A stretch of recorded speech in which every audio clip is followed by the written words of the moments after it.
We're 10 days away from turkey time, but in the meantime, it's merely Monday's episode of The Play.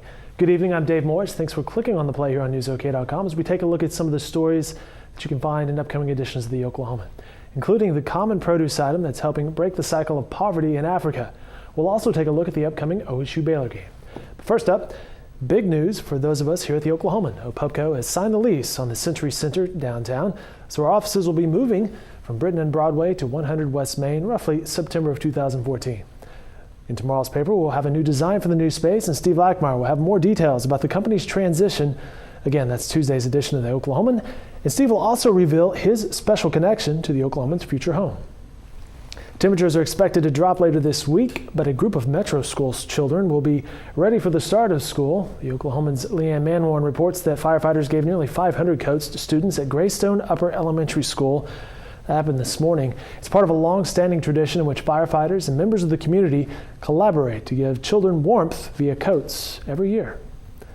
A Piedmont woman is helping children as well, also widows in Africa, by planting apple trees. Sharon Allen has helped establish orchards in 8 different countries, and she's working with several other African nations to establish orchards. Because the plants are not native to the country, it takes a lot of work and a lot of care to get the trees to bear fruit. You don't just plant them. Like here, you can plant the tree. You can go to the nursery, buy the tree, and plant it in your yard. Within 7 to 10 years, you'll have apples on that tree if you buy a seedling. The tree won't necessarily produce apples because they don't ever drop their leaves. Like we have definite changes of seasons here with the fall and the winter. All of our leaves drop unless they're an evergreen.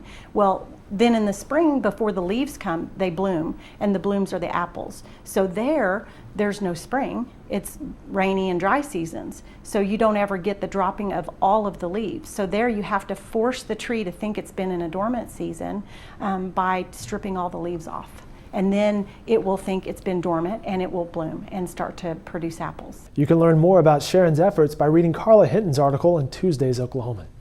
Turning to sports, the Oklahoman's Gina Mizell looks at the performance of OSU quarterback Clint Shelf. Shelf has made several big plays in recent games, and Gina asks where have these big plays come from. The Pokes have a big game this weekend as Baylor heads to Stillwater. Our sports staff will take a look at one of the standout players for the Bears, Shock Linwood. Linwood is a converted high school quarterback and has emerged as a force in the Bears' prolific offense. Expect mild temperatures Tuesday and Wednesday in Oklahoma with highs in the 60s. A cold front will then move through the state on Thursday, and forecasters say some light snow may develop behind the front on Friday and Saturday. Meteorologists say expect that snow to be north of the I-44 corridor. Looks like it's time to bundle up in the state. Hey, Nuggets visit the Thunder tonight downtown. We'll have coverage from the NBA action online late tonight at NewsOK.com and, of course, in tomorrow's Oklahoman. Have a great night, everybody.